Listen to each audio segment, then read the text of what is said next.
NRIs की संगठन की जो भूमिका है कोरोना के इस काल में देश और प्रदेश के लिए क्या कुछ कर रहे हैं। इसी कड़ी में एक और जो किस्सा है, एक और घटनाक्रम है, वो आपको बताते हैं। कोरोना के इस महासंकट में सरकारें तो लोगों की मदद कर ही रही हैं, लेकिन एक तबका उसमें भी ऐसा है जो सरकार की मदद या सरकार की ओर से जो योजना है वो उस तक नहीं पहुंच पा रही हैं। ऐसे लोगों की बाकायदा लिस्टिंग है वो की गई है।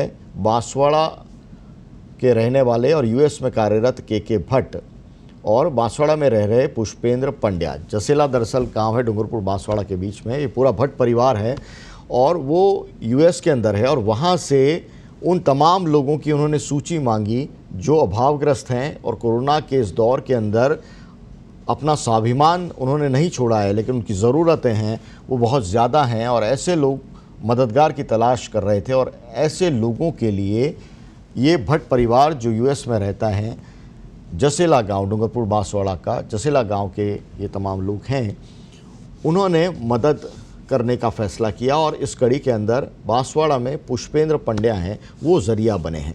पुष्पेंद्र पंड्या हमारे साथ में फ़ोन लाइन पर जुड़े हुए हैं, उनसे जानेंगे दरअसल ये पूरा मामला है क्या और कोरोना काल के अंदर कैसे 7 समंदर पार है लोग मददगार बन रहे हैं उन लोगों के लिए जो उनके गांव से, पुश्तैनी गांव से जुड़े हुए हैं, उनकी ज़िंदगी से जुड़े हुए रहे किसी वक्त में और आज कोरोना काल में समस्या से ग्रस्त थे और उनके लिए मदद है मुहैया करवाई। दरअसल ये पूरा मामला है क्या? पुष्पेंद्र पंड्या हमारे साथ में जो उन चीज़ों को मैनेज कर रहे हैं, उन परिवारों तक मदद पहुंचा रहे हैं और बीच में एक लिंक पर्सन का काम कर रहे हैं, दोनों को जोड़ने का काम कर रहे हैं। पुष्पेंद्र पंड्या हमारे साथ में। पुष्पेंद्र जी, ये पूरा मामला है क्या और कैसे ये गुड न्यूज़ है वो आ रही है 7 समंदर पार से? सर, इसमें ये बात है कि भट्ट परिवार ने, वहाँ सत्येंद्र भट्ट और श्रीकांत भट्ट हैं अमेरिका में, उन्होंने एक इच्छा व्यक्त की कि इस कोरोना काल में अपन ऐसे लोगों को चिन्हित करें कि जो वास्तव में जिनको सरकारी सहायता प्राप्त नहीं हो रही है, अन्य कहीं स्रोत से भी सहयोग प्राप्त नहीं हो रहा है या कहीं हाथ फैला रहे हैं, वो हीनता महसूस कर रहे हो, ऐसे परिवारों को अपन साइलेंटली चुपचाप कैसे उनको सहयोग प्रदान कर सकते हैं। तो मैंने ये कहा कि चलो हम अपन ऐसे लोगों की खोज करें कि जो वास्तव में आवश्यकता है, जरूरतमंद है, अभी पीड़ित हैं, उन लोगों की जानकारी समाज में जुटाई और ऐसे लोगों को सहयोग की राशि और सामग्री देने की बात आई।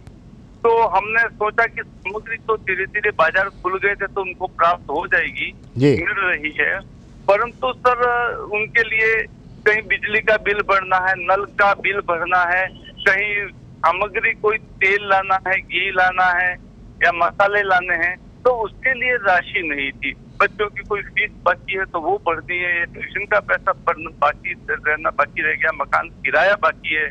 तो ऐसे लोगों को चिन्हित किया और कुछ भी 21 परिवारों को ऐसा हमने देखा था। तो उन लोगों को अब सामग्री न पहुंचा करके उनको कैश सहायता कैसे पहुंची जाए ये देखा। फिर उनसे विचार विमर्श किया भट्ट परिवार से, तो उन्होंने बताया कि चलो अब सामग्री मान लो उनके पास मिल जाएगी, पहुंच जाएगी, तो अपन उनको राशि ही दे देवे जी। उसके लिए मैंने सर ऐसा किया कि उनसे, क्योंकि अपने डिजिटल इंडिया में ये सबके खाते खुल चुके हैं, बैंकों में सबके खाते थे, तो उनका खाता नंबर मंगवाया, बैंक का नाम उनसे मंगवाया, IFSC कोड मंगवाया। तो ये सब चीजें प्राप्त करने के बाद और संतुष्ट होने के बाद और आसपास के लोगों से जानकारी भी ली कि वास्तव में यह जरूरतमंद है या नहीं है, कहीं फर्जी तो नहीं है, गलत तो होता नहीं जा रहा है।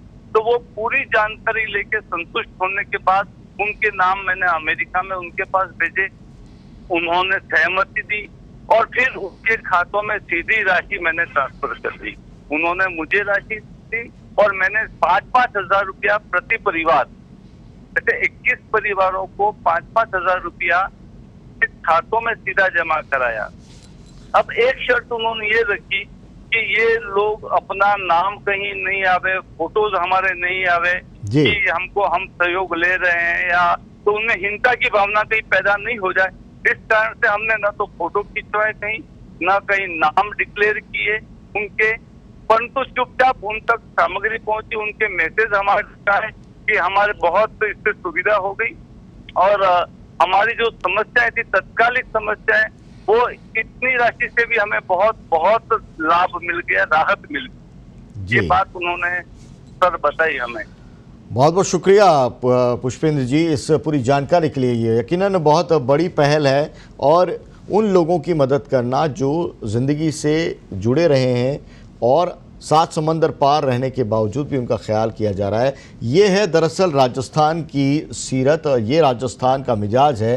राजस्थान से जुड़ा व्यक्ति कोई भी हो, कहीं भी हो, अपने लोग अगर उनको मदद की दरकार है तो अपने अपने तरीके से वो मदद करते हैं। हमने नवीन शर्मा को भी सुना किस रूप में उन्होंने Rajasthan business and professional group बना रखा है और कैसे हमने देखा इंडिविजुअल एनआरआईज हैं वो मदद कर रहे हैं सूरत बदलने के लिए। कोरोना काल में संकट, पीड़ा, व्यथा का सब तरफ से माहौल, परेशानी का माहौल और उस बीच में खुशी के कुछ द्वीप हैं वो बनकर आ रही हैं ये खबरें, इसलिए हम कहते हैं इन्हें गुड न्यूज़।